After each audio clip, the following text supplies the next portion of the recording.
சந்தேகம் இருந்தால் கேட்க வேண்டும் என்றால் நீங்கள் மேலே நம்முடைய தினேஷிடம் எழுதி கொடுத்தால் இங்கே வந்து பேசினால் அதுக்கு தகுந்த பதில் நிச்சயமாக தரப்படும். தீர்மானம் 1.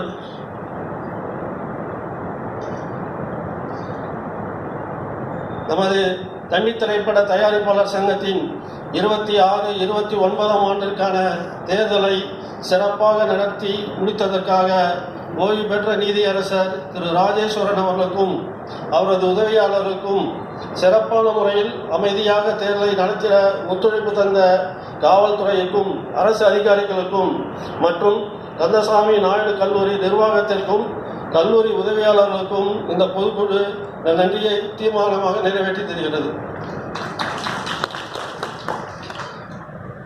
2. சிறிய முதலீட்டில் தயாரிக்கப்படும் திரைப்படங்களுக்கு தமிழ்நாடு அரசு வழங்கும் மானிய தொகையை கடந்த 10 வருட காலமாக வழங்காமல் நிலுவையில் உள்ளது. அந்த மானிய தொகையினை புதிதாக பதவியேற்க இருக்கும் தமிழ்நாடு அரசு உடனடியாக வழங்கிட வகை செய்திட வேண்டும் என்று இந்த பொதுக்குழு தீர்மானம் நிறைவேற்றுகிறது. 3.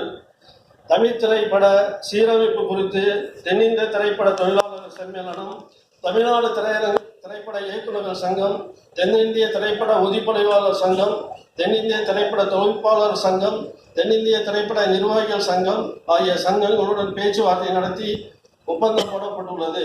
இனிவரும் காலங்களில் புதிய ஒப்பந்தத்தை கடைபிடிக்க வேண்டும் என்று பொதுக்குழு தீர்மானம் நிறைவேற்றப்படுகிறது. தீர்மானம் 4. தமிழ் சினிமாவில் தற்போது ஓடிடி மற்றும் சேட்டலைட் வியாபாரம் சரிந்து வரும் இந்த சூழ்நிலையை கருத்தில் கொண்டு ஆந்திர மாநிலத்தில் உள்ளது போல் நடிகர்கள் மற்றும் முன்னணி தொழில்நுட்ப கலைஞர்கள் ரெவன்யூ ஷேர் என்ற முறையில் தமிழ்நாட்டில் உள்ள தயாரிப்பாளர்களுக்கு மட்டும் முன்னுரிமை அளித்து படம் நடிக்க வேண்டும். தயாரிப்பாளர்களின் லாப நஷ்டங்களில் பங்கு கொள்ள வேண்டும் என்று ஏற்கனவே நடைபெற்ற பொதுக்குழுவில் முடிவெடுத்து நடிகர் சங்கத்திற்கு தெரிவிக்கப்பட்டது.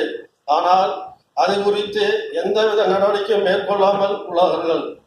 மேலும் நடிகர்கள் சம்பந்தப்பட்ட பிரச்சனை குறித்து பேச்சுவார்த்தை நடத்திடவும் வரவில்லை. ஆந்திராவில் உள்ள தயாரிப்பாளர்கள் அங்குள்ள நடிகர்களால் பாதுகாக்கப்படுகிறார்கள்.